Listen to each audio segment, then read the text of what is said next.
बिस्मिल्लाहिर्रहमानिर्रहीम। अच्छा भाई, आज जो हमने टॉपिक देखना है वो है phase difference between two alternating quantities. इससे पहले हमने ये देखा था कि अल्टरनेटिंग क्वांटिटीज का फेज, अल्टरनेटिंग करंट अगर है तो उसकी इंस्टेंटेनियस वैल्यू होती है I not sine theta, B is equal to V not sine theta. तो ये थीटा जो है यहाँ पे angle which is basically the angle of rotation of the coil that determines the instantaneous values of V and I। तो इसको तो हम कहते हैं फेज। दूसरी चीज यहाँ पे हमने देखनी है फेज डिफरेंस, कि अगर हमारे पास दो क्वांटिटीज हैं, जैसा कि आमतौर पे सर्किट्स में अल्टरनेटिंग वोल्टेज भी होती है और करंट भी होता है, तो करंट और voltage, these are two alternating quantities, this is alternating current and this is alternating voltage. तो इन दो क्वांटिटीज का आपस में फेज रिलेशन क्या है? तो देखें दो तरह का या इवन तीन तरह का फेज रिलेशन हम देखेंगे यहाँ पे। एक तो ये है कि दोनों क्वांटिटीज का फेज हर पॉइंट पे सेम हो, जैसे कि यहाँ पे देखें I is equal to I not sine theta and V is equal to V not sine theta. अगर हम यहाँ पे इन दोनों इक्वेशंस का ग्राफ ड्रॉ करें तो देखें करंट का ग्राफ हमने ये ब्लू कलर में ड्रॉ किया है, साइन वेव, ठीक है, आई का ये ग्राफ है। और वोल्टेज का ग्राफ, ये ग्राफ कैसे ड्रॉ है? आप थीटा की वैल्यूज पुट करते जाए तो करंट की वैल्यूज आती जाएंगी। आपके पास थीटा 0 होगा तो करंट 0 होगा, थीटा 90 होगा, 90 डिग्रीज यानी π/2 रेडियन, तो करंट क्या हो जाएगा? साइन π/2 1 हो जाएगा, और करंट क्या हो जाएगा? I equal to I not. तो देखिए 0 पे करंट 0 है, π/2 पे करंट पीक पे है, maximum value which is I not. Similarly फिर पाए पे यानी 180 पे दोबारा साइन 0 हो जाएगा, फिर 270 एंड 360। तो ये एक साइकिल हमने अल्टरनेटिंग करंट का ड्रॉ किया है, और फिर हमने इस इक्वेशन से एक साइकिल अल्टरनेटिंग वोल्टेज का ड्रॉ किया है। तो देखिए यहाँ पे ये दोनों ग्राफ ये शो कर रहे हैं, ये वोल्टेज का ग्राफ और करंट का ग्राफ, ये दोनों ग्राफ ये शो कर रहे हैं कि जिस वक्त करंट जीरो है उसी वक्त वोल्टेज भी जीरो है, जिस वक्त करंट पीक पे है उस वक्त वोल्टेज भी पीक पे है, फिर जिस वक्त करंट पॉजिटिव है वोल्टेज भी पॉजिटिव है, और जिस वक्त करंट नेगेटिव है उस वक्त वोल्टेज भी नेगेटिव है, ठीक है। तो इसको हम कहते हैं कि the two quantities are in phase with each other, यानी वो एक ही तरह से चेंज हो रही हैं दोनों क्वांटिटीज। अल्टरनेटिंग क्वांटिटीज में दोनों alternating quantities those are in phase with each other के, और इसका मतलब मैथमेटिकली क्या है कि देखिए हर पॉइंट पे इन क्वांटिटीज के फेजेस सेम है। देखिए पहला पॉइंट ये वाला है, यहाँ पे आप देखें तो करंट का फेज भी जीरो है, वोल्टेज का भी जीरो है। यहाँ पे देखें तो करंट का फेज है π/2 और वोल्टेज का फेज है π/2। ये ऊपर जो फेजेस लिखे हैं हमने ये करंट के फेजेस हैं, और ये जो नीचे फेजेस लिखे हुए हैं ये वोल्टेज के फेजेस हैं। तो हर पॉइंट पे आप देखें कि करंट का जो फेज है वही वोल्टेज का भी फेज है, यानी eight every point the difference between the phases of the two quantities is zero. यानी यहाँ पे अगर आप डेल्टा थीटा फाइंड करें which is at any point आप कर लें, जैसे अगर आप इस पॉइंट पे करें तो π/2 minus π/2 that comes out to be zero, ठीक है। तो इस तरह का जब रिलेशन होता है कि दोनों क्वांटिटीज के फेजेस का डिफरेंस जीरो के बराबर आए, तो हम ये कहते हैं कि the two quantities are in phase with each other, ठीक है। When the two alternating quantities have the same value of phase at every point, these quantities are said to be in phase with each other। तो यहाँ पे voltage और current एक दूसरे के साथ इन फेज हैं, ठीक है। अच्छा, अब दूसरी सिचुएशन ये है कि एक क्वांटिटी का फेज डिफरेंट हो और दूसरी क्वांटिटी का फेज डिफरेंट हो, तो वो हम देखते हैं कि वो कैसे होगा। तो देखिए हम उसका भी ग्राफ ड्रॉ करते हैं। सपोज दैट यहाँ पे हम थीटा ले रहे हैं which is equal to omega t, और यहाँ पे आप v और i यानी दोनों क्वांटिटीज को आप इस एक्सिस पे ड्रॉ कर रहे हैं, बाय एक्सिस पे। तो देखें अगर करंट को, जैसे हमने यहाँ पे करंट की इक्वेशन लिखी थी I equal to I not sine theta, तो यहाँ भी हमने यही इक्वेशन लिखी है I equal to I not sine theta. इसका ग्राफ हम ड्रॉ करें तो ये उसी तरह का ग्राफ बनेगा जैसा कि हमने इससे पहले ड्रॉ किया है। So that is the graph of the current. ये साइन फंक्शन होगा उसी तरह से जिस तरह से हमने ये वाला ग्राफ ड्रॉ किया था, और इसके फेजेस उसी तरह से यहाँ पे 0 एंड π/2 ये भी हम देखते हैं।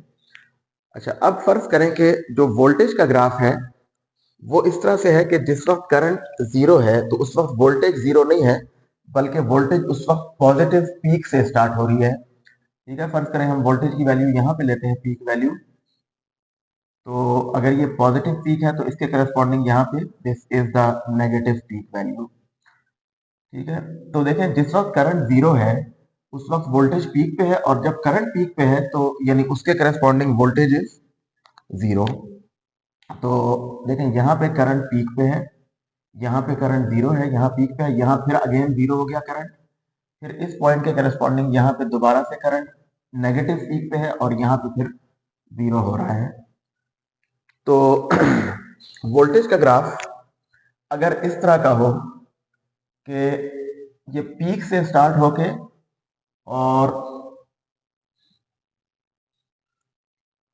जीरो पे आ रही है वोल्टेज, जब करंट जीरो है तो वोल्टेज पीक से स्टार्ट होके जीरो पे आ रही है, और जीरो कब हो रही है, जब करंट पीक पे है। ठीक है, अच्छा फिर उसके बाद देखें अब यहाँ पे ये करंट जीरो हो रहा है तो इसके करस्पॉन्डिंग जैसे यहाँ पे जीरो था तो ये पॉजिटिव पीक थी, यहाँ जीरो है तो अब ये यहाँ से वेरी होकर नेगेटिव पीक पे जाएगा, इसके करस्पॉन्डिंग लाइक दिस। ठीक है, यहाँ पे ये पॉइंट आएगा negative peak value of the voltage. तो ये ग्राफ फिर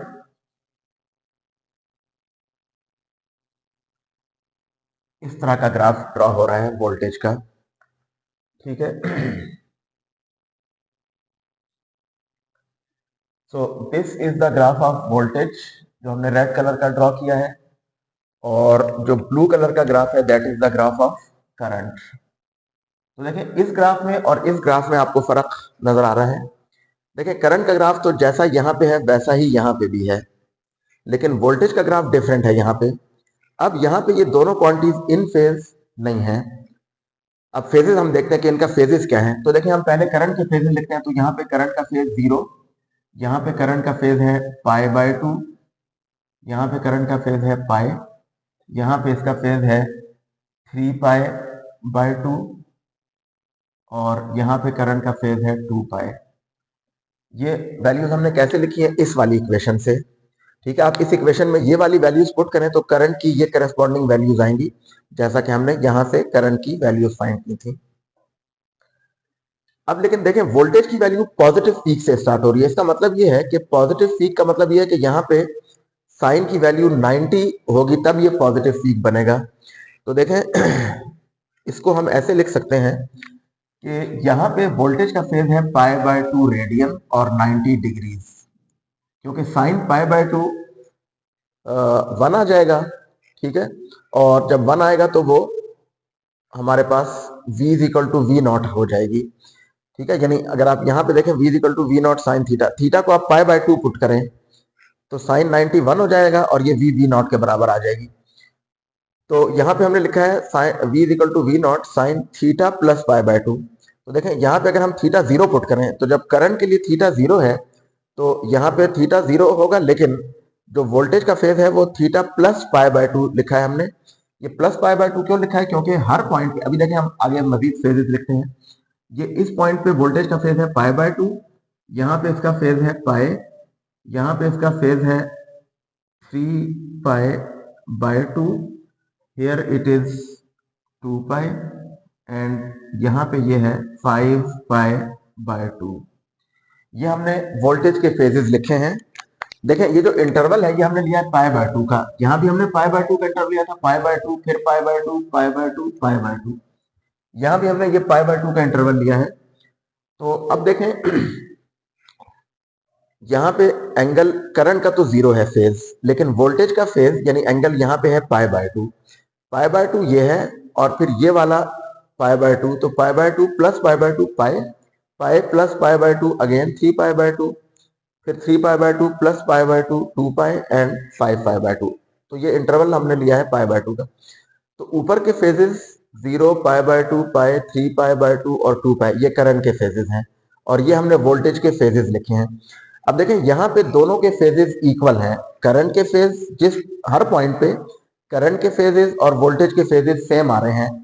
ठीक है, यानी उनमें डिफरेंस नहीं है, जो हमने कहा था कि difference between the two phases at any point is zero. यहां पे ऐसा नहीं है, यहाँ पे करंट का फेज तो है 0, लेकिन वोल्टेज का फेज है π/2। तो क्या मतलब कि करंट का फेज वोल्टेज का फेज करंट के फेज से π/2 ज्यादा है। ठीक है, सिमिलरली ये है पाई और ये है π/2, यानी ये पाई का हाफ है, तो ये ज्यादा है और ये कम है। ये इससे कितना ज्यादा है? ये वाला π/2 ग्रेटर है इस वाले से। तो देखें हर पॉइंट पे करंट का फेज वोल्टेज के फेज से वोल्टेज का फेज करंट के फेज से π/2 ज्यादा है। तो इस सिचुएशन को हम ये कहते हैं कि the phases of V and I are not same in this situation. The phase of V is, यानी वोल्टेज का phase is π/2 greater than the phase of current at each point. हर पॉइंट पे आप, ये हमने चंद एक पॉइंट्स लिखे हैं, लेकिन अगर आप इसके अलावा भी कोई पॉइंट्स देखेंगे तो उनपे भी, और इवन यहाँ पे आप देखेंगे जितने भी हमने लिखे हैं, आप दिस माइनस दिस करेंगे तो आंसर आएगा π/2, 2π माइनस 3π/2 π/2, 3π/2 माइनस π/2, π माइनस π/2 π/2, π/2 माइनस 0 π/2। तो हर पॉइंट पे वोल्टेज का फेज करंट के फेज से π/2 ज्यादा है, इसीलिए हमने यहां लिखा है थीटा प्लस π/2। करंट का फेज है थीटा, और उसी पॉइंट पे जहां पे करंट का फेज थीटा है वहां पे वोल्टेज का फेज थीटा से π/2 ज्यादा है, तो हमने लिखा है थीटा प्लस π/2। तो इसको हम कहते हैं कि इन दोनों का फेज सेम नहीं है, और एक क्वांटिटी का फेज ज्यादा है और दूसरी का फेज कम है। जिस क्वांटिटी का फेज ज्यादा है उसको हम कहते हैं कि ये लीडिंग क्वांटिटी है। तो देखें यहां पे तो हमने कहा था कि both are in phase with each other. ठीक है, यहां पे क्या है कि जिसका फेज ज्यादा है वो लीडिंग क्वांटिटी होगी। तो देखें V का फेज ज्यादा है तो हम ये कहते हैं, in this case we say that V यानी voltage leads the current by π/2 radian और 90 डिग्रीज। तो इसको हम कहते हैं लीडिंग फेज, यानी voltage has a leading phase, यानी उसका फेज आगे है, ज्यादा है, करंट के फेज से हर पॉइंट पे वोल्टेज का फेज ज्यादा है। So that is the leading phase. ठीक है, समझ आ गई इस चीज की? और इसको आप इस तरह से भी कह सकते हैं कि जो वोल्टेज का फेज है वो ज्यादा है और करंट का फेज हर पॉइंट पे कम है, तो उसको हम कहते हैं लैगिंग फेज। ठीक है, so voltage is leading the current and current is lagging behind the voltage. ठीक है, तो एक तो ये हमने देखा है यहाँ पे कि फेज लीड क्या होती है, जिस क्वांटिटी का फेज ज्यादा है वो लीडिंग क्वांटिटी होगी।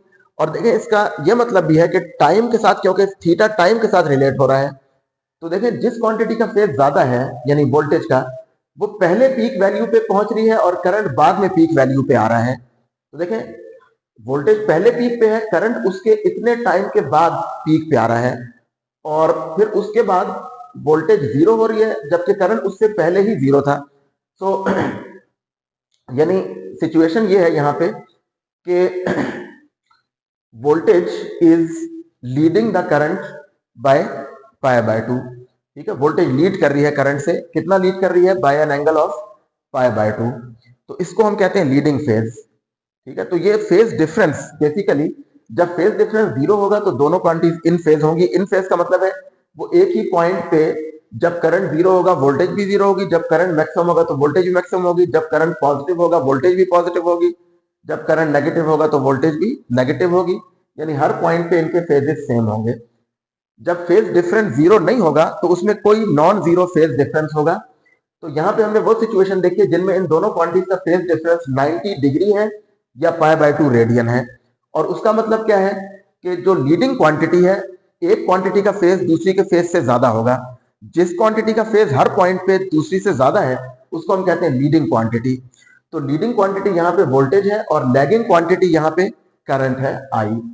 तो और इसका ये भी मतलब है कि जो लीडिंग क्वांटिटी होगी वो लैगिंग क्वांटिटी से पहले पीक पे पहुंचेगी। देखें ये पहले पीक पे पहुंच गई है क्वांटिटी और ये उसके बाद पीक पे आ रही है। ठीक है, सिमिलरली नेगेटिव पीक अगर आप देखें तो ये टाइम एक्सेस है। तो देखें ये वाली क्वांटिटी यानी लीडिंग क्वांटिटी पहले पीक पे पहुंच गई नेगेटिव पीक पे, और ये उसके बाद नेगेटिव पीक पे आ रही है। So that is the leading quantity. तो फेज लीड्स, जब एक क्वांटिटी का फेज दूसरी क्वांटिटी से ज्यादा हो तो जिस क्वांटिटी का फेज ज्यादा होगा उसको हम कहते हैं कि that is the leading quantity. तो यहाँ पे V लीडिंग क्वांटिटी है जबकि I लैगिंग क्वांटिटी है, that is lagging behind the voltage, V is leading the current and I is lagging behind the voltage. ठीक है,